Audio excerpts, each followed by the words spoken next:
Nah, merasa butuh itu, nah kalau kita berdoa merasa butuh sama yang kita minta, itu dalam ilmu tasawuf sudah kriminal, berarti kamu lebih butuh makhluknya. Misalnya begini ya, saya ingin punya rumah bagus, terus setelah punya rumah kredit saya utangnya banyak. Sebetulnya saya itu tidak pernah ingat Allah, gara-gara utang banyak, kredit jatuh tempo, terus melibatkan Allah. Ya Allah saya ini utang banyak ini, terus tolong dibayar. Sebetulnya saya itu ingat utang, cuma Allah tak libatkan kan gitu. Lah itu tidak akan jadi wali, yang jenis ini tidak akan jadi wali. Saya ingin jadi dosen, libatkan siapa ya nanya? Libatkan Allah, terus malam-malam bangun libatkan Allah. Itu artinya apa? Kamu itu lebih ingin yang kamu minta ketimbang ingin Allah. Assalamualaikum warahmatullahi wabarakatuh. Saya akan bertanya tentang kajian yang kemarin, Gus. Ya, ya. Kemarin saya mengatakan bahwa kalau berdoa itu sedikit-sedikit saja, yang pokok saja gitu. Gimana? Tapi ada ulama itu Ulang lagi Kak, kemarin mengatakan bahwa kalau berdoa nggak usah panjang-panjang, pendek aja. Tapi banyak ulama mengatakan bahwa kalau doa itu yang benar, kata doa itu ibadah. Ini asal berlaku. Terus banyak ulama itu yang mengatakan doa untuk ibadah, doa itu intinya ada ibadah. Itu gimana? Oh ya. Terima kasih. Assalamualaikum warahmatullahi wabarakatuh. Dan ini nggak apa-apa di sini aja. Jadi jelas ya ada ayatnya ud'u rabbakum tadarru'aw wa khufyah. Terusannya apa? Innahu la yuhibbul mu'tadin. Kalau kamu berdoa itu yang tadarru' itu ya yang sangat sopan, wa khufyah secara diam-diam atau secara enggak berlebihan. Terusannya ayat innahu la yuhibbul mu'tadin. Allah itu tidak suka orang yang melewati batas. Itu termasuk melewati batas dalam doa karena ada unsur mendikte Allah. Saya memberi contoh tadi, misalnya kita sebagai cowok berdoa ya Allah saya ingin punya istri cantik, sholihah, nasabnya baik, nggak pernah cerewet, nggak pernah apa. Itu kan nanti nyarinya juga susah. Nanti kalau Allah menjabatkan itu adanya di surga, nindonya rapayu rabi, kira-kira. Ya, itu sudah berlebihan. Terus kalau ada ulama mengatakan doa itu mukhul ibadah, itu maksudnya gini, doa itu bukti kita minta, minta itu bukti kita lemah. Nah merasa lemah itu sudah bagian dari ibadah. Makanya masyhur itu syairnya Abdul Al-Haddad itu. Fadu'ai wabdihali dalilun li fiftikori itu. Jadi saya berdoa itu hanya sebagai bukti saya butuh Allah. Saya sendiri tidak punya kepentingan mustajab apa enggak. Jadi wali-wali yang mengatakan doa itu mukhul ibadah sebetulnya itu malah wali-wali yang dari awal enggak kelintas disembadani apa enggak. Butuhnya dia itu menunjukkan bahwa saya ini lemah. Buktinya posisinya minta. Itu yang dimaksud mukhul ibadah. Tapi kalau kita berdoa terus posisi kita protes, katanya kamu baik ya Allah, engkau baik, ternyata enggak juga. Buktinya semua doa saya enggak kamu kabulkan. Wah, ini malah doa kriminal jadinya. Jadi yang dimaksud mukhul ibadah itu doa itu bukti minta. Minta itu bukti lemah. Makanya ada syairnya Abdul Haddad maksud fadu'a ibabdihali dalilun li fiftikor. Jadi saya minta engkau ya Allah itu bukti saya butuh. Jadi itu bukan dua hal yang harus dipertentangkan gitu. Jadi kalau doa dikatakan apa? Ibadah karena di doa itu minta. Lah minta itu bukti merasa kita lemah. Berarti kita sa'il Allah mas'ul. Kita minta Allah yang kita mintai. Kita menengadah Allah yang berposisi memberi. Itu saja sudah cukup sebagai ibadah. Meskipun doa kita tidak mustajab. Karena memang tadi seperti itu. Kalau di ilmu-ilmu tasawuf itu apa ya, doa itu memang benar-benar sudah mukhul ibadah karena tadi perasaan merasa butuh sama Allah itu. Nah, merasa butuh itu, nah kalau kita berdoa merasa butuh sama yang kita minta, itu dalam ilmu tasawuf sudah kriminal, berarti kamu lebih butuh makhluknya. Misalnya begini ya, saya ingin punya rumah bagus, terus setelah punya rumah kredit saya utangnya banyak. Sebetulnya saya itu tidak pernah ingat Allah. Gara-gara utang banyak, kredit jatuh tempo, terus melibatkan Allah. Ya Allah saya ini utang banyak ini, terus tolong dibayar. Sebetulnya saya itu ingat utang, cuma Allah tak libatkan kan gitu. Lah itu tidak akan jadi wali, yang jenis ini tidak akan jadi wali. Saya ingin jadi dosen, libatkan siapa ya nanya? Libatkan Allah, terus malam-malam Bangun melibatkan Allah. Itu artinya apa? Kamu itu lebih ingin yang kamu minta ketimbang ingin Allah. Kalau wali itu enggak gitu, kangen Allah. Terus tahu Allah itu zat pemberi, karena tahu Allah zat pemberi terus minta. Maka yang dikangen itu ya Allahnya dulu. Kalau kita kan enggak, punya kasus dulu, punya keinginan banyak dulu, baru ingat siapa yang bisa ya. Oh Allah. Terus Allah kita libatkan. Ya untungnya Allah baik, mau ramal utang, bukan mikir. Untungnya Allah tidak jawab itu. Jadi itu bedanya wali. Kalau wali itu kangen Allah dulu, baru minta. Kalau kita enggak, banyak masalah dulu, baru melibatkan Allah. Nah yang jenis ini tuh bahaya. Kalau enggak disembadani mesti ngomel. Ya. Gusti katanya kalau yang minta kamu kabulkan, ternyata ini enggak. Nanti kalau Allah jawab, kamu itu tidak kangen saya, kamu itu kangen uang, kangen perempuan cantik yang kamu inginkan. Terus kamu melibatkan saya. Urusannya apa saya dengan itu? Pak, makanya tidak usah nuntut karena awalnya sudah salah. Ya saya kira itu ya. Jadi ada ayat apa? Ud'u rabbakum tadarru'aw wa khufyah. Terusannya apa? Innahu la yuhibbul mu'tadin. Itu di semua tafsir dikatakan Allah enggak suka orang yang berlebihan dalam doa. Berlebihan tadi, misalnya minta sesuatu yang terlalu besar, atau permintaan kemarin saja lanu addi syukroh, kita tidak bisa memenuhi mensyukuri, sudah minta lagi. Misalnya seorang jomblo, targetnya kan asal payu nikah. Tapi setelah nikah bayangkan istrinya sholihah, tidak cerewet, itu kan berlebihan. Hilang status jomblo saja belum kamu syukuri kok sudah minta yang macam-macam. Jadi harusnya kan syukur dulu ya. Sekedar laku nikah ini kan ada syukur yang harus, seperti jadi dosen juga gitu. Sekedar jadi dosen harus kita syukuri dulu karena menjadi kita tidak nganggur. Itu kan satu harkat sosial yang luar biasa.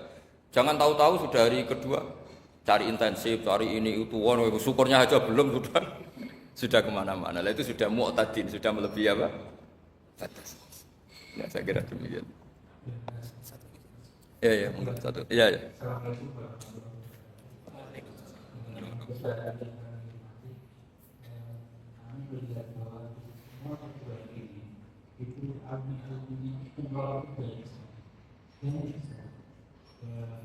Namun apa yang terjadi, mereka sebenarnya di kondisi sudah bekerja.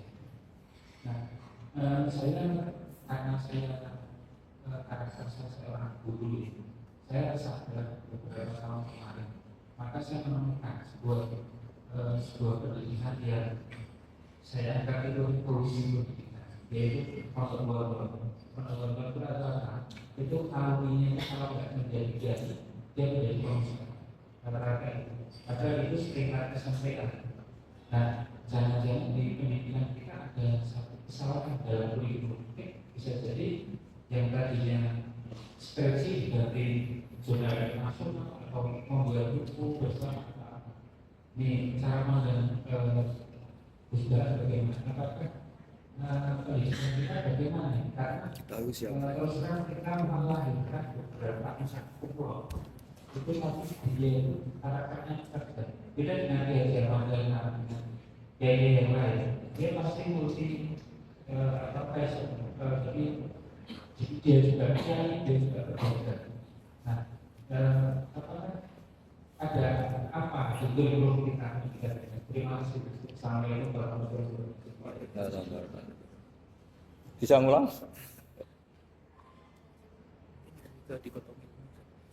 Jadi begini ya masalah pendidikan ya. Kalau saya jawab pakai ilmu hakikat saja karena ini keahlian saya.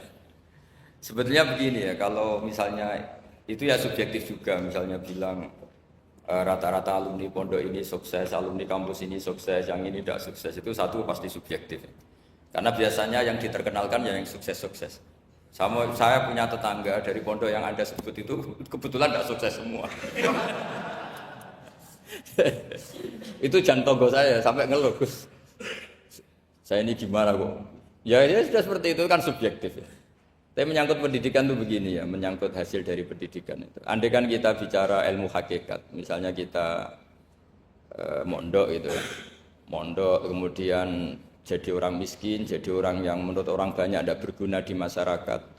Ternyata kita ini orang yang kelihatan tidak punya karir, tapi kalau malam sujud sama Allah.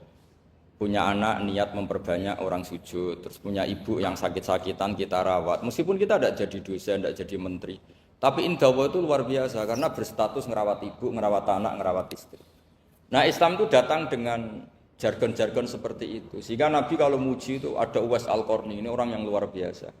Ternyata dia itu punya ibu lumpuh yang kalau kemana-mana harus digendong. Ketika tetangga-tetangganya berhasil sowan Rasulullah itu Uwais Al-Qarni tidak bisa. Karena setiap ibunya dipamitin mau sowan ke Rasulullah itu sama ibunya nggak boleh. Tapi apa yang terjadi? Justru dipuji-puji Nabi sebaik-baiknya kurun. Kurun itu waktu adalah kurun yang ada Uwais Al-Qarni. Saya punya teman, ini kisah nyata, saya berkali-kali ngisi ngaji di komunitas ulama. Ini mungkin tidak bagus untuk kampus, tapi harus saya utarakan supaya ya kita evaluasi. Saya bilang gini, saya ini jadi kiai itu sering iri sama orang goblok. Orang goblok itu barokah kata saya gitu. Itu kiai-kiai kaget semua karena saya bilang orang goblok itu barokah. Saya beri contoh gini, misalnya saya pinter, terus juara MTQ, juara hafal Quran atau juara baca Quran secara tartil. Ujung-ujungnya saya dapat hadiah umroh atau apalah, atau hadiah rumah atau apa. Pertanyaannya adalah mendapat. Saya ulang lagi, mendapat. Sementara ada santri yang bodoh, gara-gara bodoh itu dosen UI yang enggak, jadi kiai yang enggak, akhirnya dia jadi pekerja di Korea. Barokahnya bodoh tadi. Karena di Korea melihat orang ateis, akhirnya dia kepikiran bikin masjid. Sebagian gajinya disumbangkan untuk masjid. Ini bodoh pendiri masjid. Tapi kita gara-gara dosen dakwah di masjid, ini pinter dapat uang dari masjid. Nah ini bukan nyindir, ini biasa saja. Ini maksud saya. Maksud saya, kamu jangan ngabaikan hidup. Akhirnya apa yang terjadi? Saya ini punya teman ini betul. Saya ini kan kecelok dulu tuh Gus Salim. Nasib saya di mana-mana dihormati. Kadang saya merasa dosa. Kok dihormati? Saya punya teman, dulu gobloknya minta ampun sekolah, sekelas sama saya. Gobloknya, soalnya gobloknya disepakati sudah. Ya, goblok mujma'alah kira-kira. Singkat cerita dia itu hidup di pedalaman Kalimantan sekitar tahun 92.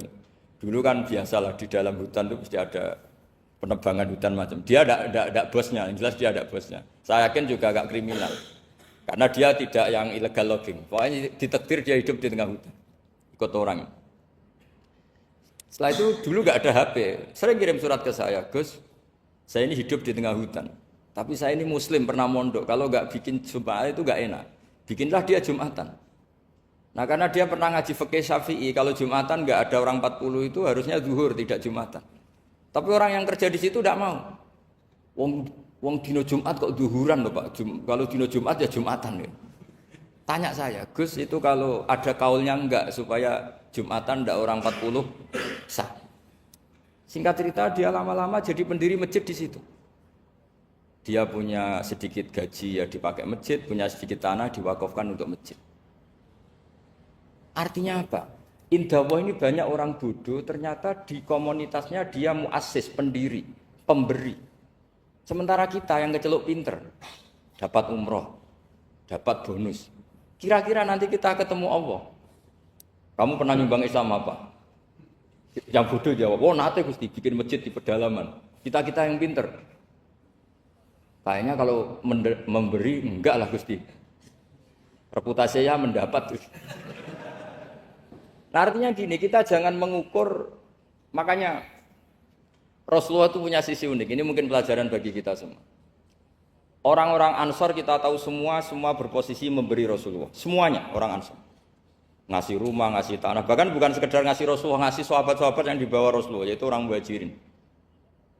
Ketika Nabi mengalami sekian kemenangan, futuhat, Nabi bagi-bagi harta itu orang Ansor gak dikasih, sama sekali gak dikasih.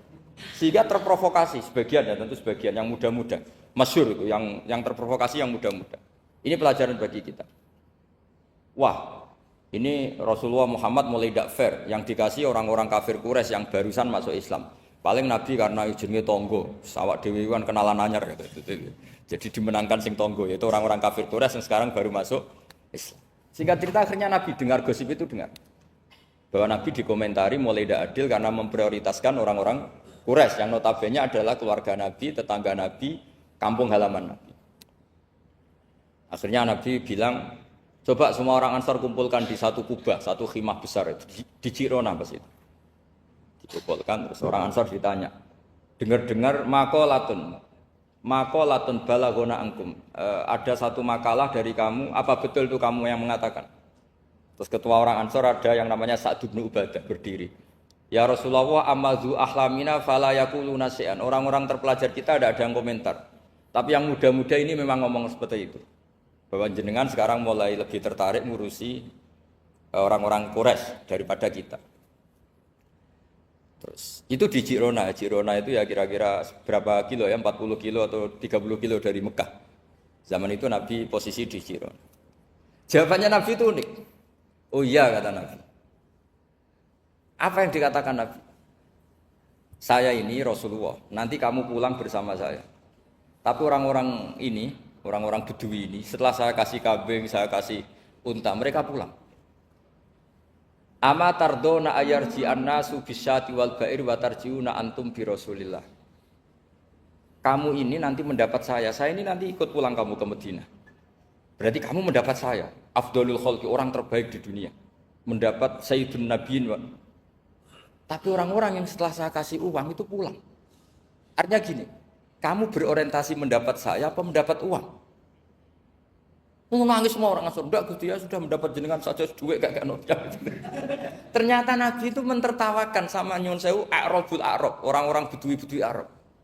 Ya Rasulullah, ini baru Islam, tolong diservis dong, namanya mu'allaf. Saya baru Islam, tolong diservis toh. Ya Rasulullah, ya sudah kamu ngambil unta ini diambil pulang. Yang satu minta kambing diambil pulang. Terus kata Nabi, kowe seneng duwe kelakuan ngono, ketemu Nabi ra tertarik ngaji. Bar tok duit mulai bar tok duit. Sementara kamu mendapat saya.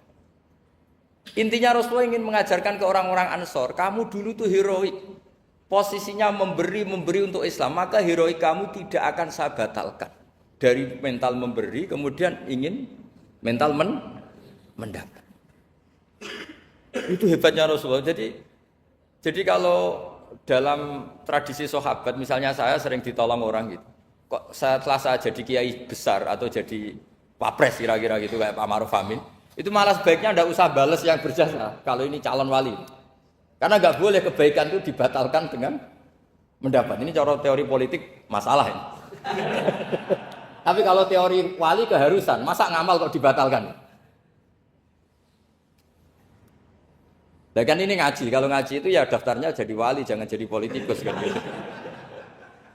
Jadi ibarat kita, coba sekarang banyak kampung itu geger kan gara-gara itu. Wakifnya masjid itu ikhlas tanah untuk masjid. Lu anak cucunya kok terus ambisi jadi imam, jadi pengurus takmir, padahal tidak layak.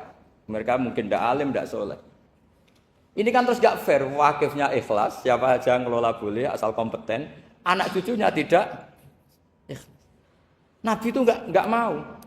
Jika masyhur orang Ansor itu ketika Nabi menawarkan, kita sekarang sudah futuhat, apa harta yang kamu kasihkan muhajirin tak kembalikan, sekarang negara mampu. Tidak ya Rasulullah, kita tidak akan mengambil sesuatu yang sudah kasihkan lillahi ta'ala. Orang muhajirin juga sama ketika di Jirona, di Mekah, ini Mekah sudah kita taklukkan. Tanah-tanah yang sekarang dikuasai orang kafir, yang dulu kamu tinggalkan lillah, sekarang bisa kamu ambil lagi karena sekarang Mekah sudah dikuasai Islam. Kata orang muhajirin apa? Kita tidak akan mengambil sesuatu yang sudah kita kasihkan lillah. Jadi kamarnya malu. Yang kita lama sekali bermental memberi, kemudian kita sekarang ingin bermental mendapat. Artinya gini, kalau jenengan mengukur kegagalan itu orang-orang bodoh itu barokahnya luar biasa. Coba kalau semua orang pinter misalnya, kayak saya, kayak Pak Rektor misalnya. Itu bingung masyarakat. Barokahnya orang bodoh di tengah-tengah pasar ada konsultan. Barokahnya dokter-dokter yang bijinya tidak pati bagus, akhirnya di pedalaman. Akhirnya di pedalaman ada dokter. Gara-gara prestasi pas-pasan di pedalaman. Coba kalau prestasinya kelas A semua, mungkin sudah hidup di Jerman semua. Indonesia bisa kurang stok. Penyuluh. Jadi pertanyaan jenengan tadi, ya tadi kalau saya disuruh jawab dengan ilmu hakikat, Allah merencanakan ini sudah luar biasa. Harus digawe pinter, setengah goblok. Ini semuanya kalau ilallah wa fillah, itu semuanya barokah. Karena tadi nggak bisa bayangkan. Andai kan tidak ada santri sing rapati pinter, itu di pedalaman Kalimantan itu tidak ada yang jadi dai. Oh kalau pinter nggak mau, pasti nggak mau. Barokahnya goblok kan. Sampai saya ini tahadus bin nikmat. Sampai mereka bilang gini, sekarang kan ada telepon, sering telepon saya, Gus, jenengan jangan mati dulu. Karena kalau jenengan mati kita jadi kiai juga selesai. Karena mereka itu nggak pinter tapi jadi kiai di Papua, di pedalaman mana-mana. Itu kalau ditanya halal haram sudah tidak bisa. Mau ngerti nak sholat itu madem mulon itu aja. Jadi setiap ada pertanyaan hukum mesti nelpon saya. Kadang tamunya nunggu, Gus jawab saiki mati nak rapo jawab. Karena tamunya nunggu. Ya karena tadi dulu di pondok nggak pinter, misalnya tahu hanya gini dok. Perempuan kalau datang bulan nggak boleh sholat. Dia nggak tahu detail-detailnya, misalnya ada perempuan yang mustahadah, berhari-hari selalu keluar darah berbulan-bulan. Nah ngajinya belum sampai sana. Kalau kita kan sampai sana. Oh gini, kalau adatnya perempuan tadi hanya 6 hari haid, maka yang 7 berikutnya namanya mustahadah. Sudah mulai sholat, mulai puasa normal karena ini penyakit, bukan kategori haid. Nah dulu ngajinya tidak sampai situ. Jika kalau ada yang tanya ditunggu Gus ini ada perempuan keluar darah terus kita harus gimana ini? Sholat enggak? Oh, ilmunya enggak cukup dia untuk jawab. Untuk jawab seperti itu karena tapi tadi ya saya ulang lagi ya. Jadi jangan pernah mengabaikan orang-orang bodoh. Orang bodoh itu ya barokah, tapi enggak perlu ada gerakan jadi bodoh ya enggak perlu. Digerakkan dan digerakkan bodoh itu pasti mayoritasnya alhamdulillah sekali. Akhirnya berkah itu ada di mana-mana. Loh ini betul. Pokoknya kita ngaji itu apa yang masyhur itu Rabbana ma khalaqta hadza batila. Semua yang diciptakan Allah pasti ada. Ya ini memang ilmu agak aneh bagi kalangan akademisi, tapi kan sampean mengundang saya untuk ngomong ilmunya kiai. Kalau saya jawab pakai standar intelektual kan saya namanya basa-basi. Itu tidak bagus dalam ilmu Islam. Mudahana itu tidak bagus. Karena ini keahlian saya di ilmu hakikat ya saya jawab secara ilmu hakikat. Terus itu pernah saya diceritani Pak Bintang Pamungkas itu. Itu cerita. Gus Dur juga pernah cerita, banyak yang sejenis itu cerita. Gus Dur kan orang sukses di Jakarta, itu matur nuwun sama keluarganya yang adiknya yang jadi biasa-biasa saja. Karena akhirnya ada yang ngrumat ibunya. Keluarga Pak Bintang itu banyak yang doktor, profesor, tapi terima kasih sama adiknya enggak siapa-siapa. Karena barokahnya itu ibunya ngrumat. Coba kalau semuanya dokter, mungkin ingin hidup di kampus. Kiai juga gitu, kalau ada kiai top, biasanya punya adik yang enggak pati top. Dan kiainya top bisa kemana-mana karena ada adiknya yang enggak top yang rumah ibunya, rumah tanah. Jadi sebetulnya Allah sudah mempersiapkan sedemikian rupa. Tapi kalau kita tidak syukur ya jadi repot. Itu tidak hanya cerita tentang Gus Dur, Bintang Pamungkas, mungkin Pak Jokowi, Pak Soekarno, semuanya sama lah. Pasti di balik orang top-top ini ada orang-orang yang berkorban untuk kebaikan keluarga di internet. Dulu ada sahabat namanya Abdul bin Umi Maktum itu buta. Itu tidak pernah ikut perang karena buta. Tapi setiap Nabi perang itu yang jaga Madinah itu Abdul bin Umi Maktum. Tapi terus jangan bilang, orang baru kayak buta ya tidak usah gitu. Pokoknya saya ceritain, Rabbana ma khalaqta hadza batila, bahwa engkau ya Allah yang kau ciptakan ini tidak ada yang enggak ada guna. Kira-kira demikian. Assalamualaikum warahmatullahi wabarakatuh.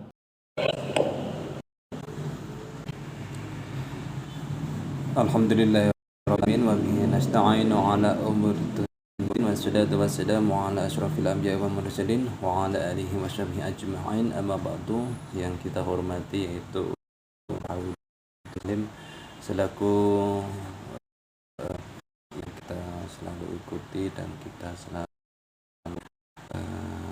nanti keilmuannya. Semoga kita mendapatkan apa yang kita ikuti bisa bukan bermanfaat bagi kita semua. Tadi ada cuplikan yaitu ketika berdoa ada masalah Allah malah ikut dilibat. Artinya ketika kita biasanya teringat kepada Allah dan minta berdoa kepada Allah lagi ada masalah dan semoga saya diberi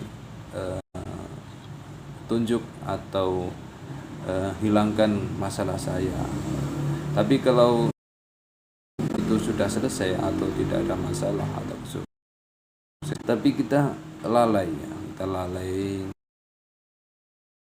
keingat Allah Subhanahu wa taala yang menjadi masalah kayak gitu. Dan semoga kita jadi orang-orang yang selalu dalam hal apapun senang ya, kita selalu ingat ibadah kita selalu tetap istiqomah Subhanahu wa ta'ala. Cukup